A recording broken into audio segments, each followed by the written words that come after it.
आपके पास क्वेश्चन है जिसमें आपको दे रहा है the most unstable carbocation is.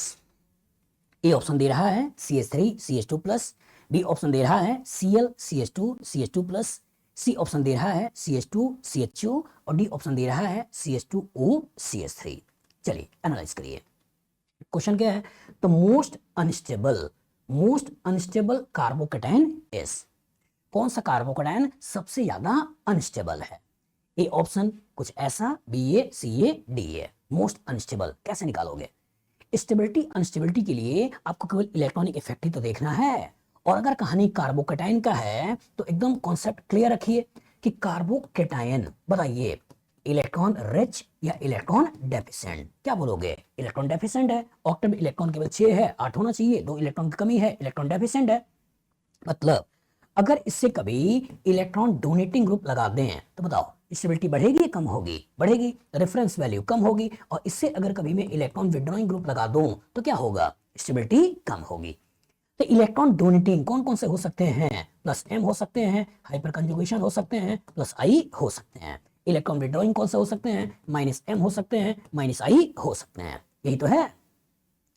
तो यही तो पहचानना है यार कि जो ग्रुप लगे हुए हैं वो किस तरह के इफेक्ट दिखाते हैं। क्या रेजोनेंस है, हाइपर कंजुगेशन है, इंडक्टिव इफेक्ट है, यही पहचानना है।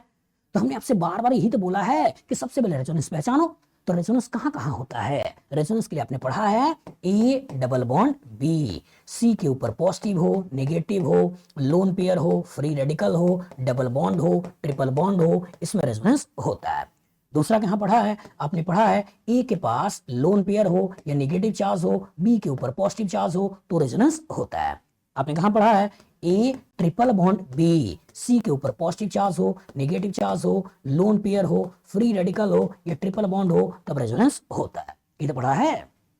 दूसरा हाइपर कंजुगेशन कहाँ होता है? तो हाइपर कंजुगेशन के लिए आपने पढ़ा है कि sp3 कार्बन होना चाहिए, इसके पास कम से कम एक हाइड्रोजन होना चाहिए, बगल वाले कार्बन पे carbocation, free radical, carbon carbon double या कार्बन कार्बन ट्रिपल बॉन्ड होना चाहिए। अगर ऐसा है तो हाइपर कंजुगेशन होगा। तो अगर ऐसा है और हाइपर कंजुगेशन होगा तो इसी को घेर लो और बगल वाले कार्बन जितने हाइड्रोजन उतने हाइपर कंजुगेशन सोच लेना है। ये तो करना है।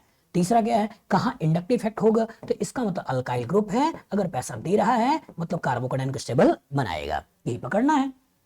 सोचिए सबसे पहले रेजोनेंस। सोचिए क्या इसमें A double bond B C के ऊपर पॉजिटिव है? नहीं। क्या ए के पास लोन पेयर बी के ऊपर पॉजिटिव है? नहीं। क्या A triple bond B C के ऊपर पॉजिटिव है? नहीं, तो रेजोनेंस नहीं है।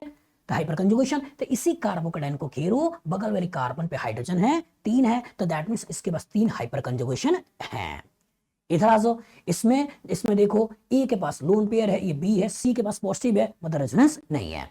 और जो रेजोनेंस नहीं है तो उसके बाद हाइपर कंजुगेशन देखो, तो इसी कार्बोकेटाइन को घेरा तो बगल वाले कार्बन पे 2 हाइड्रोजन है, दैट मींस 2 हाइपर कंजुगेशन है। और साथ साथ Cl का माइनस आई, Cl का माइनस आई भी लगा है, तो 2 हाइपर कंजुगेशन है और Cl का माइनस आई लगा हुआ है। तीसरे में आ जाओ, बच्चे फंस जाते हैं, होते हैं, खोलें अगर तो यह है क्या? CH2 प्लस और यहाँ है CHO। बच्चा देखो कितना मन से फंसता है। बच्चा कैसे फंसता है? E double bond B C के पास पॉजिटिव।